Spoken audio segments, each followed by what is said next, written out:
waliin ta'uuf amma kan isinitti agarsiisu telegiraamii PC keessa irratti akkamittiin akka fayyadamtanidha. Innis download telegram for PC jettanii koompitara Google eega gootanii jettanii booda download telegram for PC kan jedhu hin argattu. Isa booddee isarratti kilik eega gootanii download kan jedhu hin argitu. Isarrattis akkuma asirratti argitanii kilik gootu jechuudha.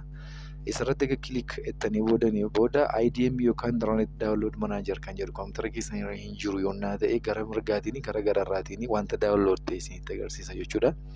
Inni immoo open folder kan jettu irratti gaafa kilikii gootanii dhaqee downloadii warroota ta'an keessa isiniif gasha. Isa keessaa immoo double click irratti gootanii gasii booddee as wanta argitan kun jirti irraa hin jettuuni jechuudha. Isa booda OK ittiin jettu. Next install egaa koompitara keessa irratti isiniif fe'ama jechuudha.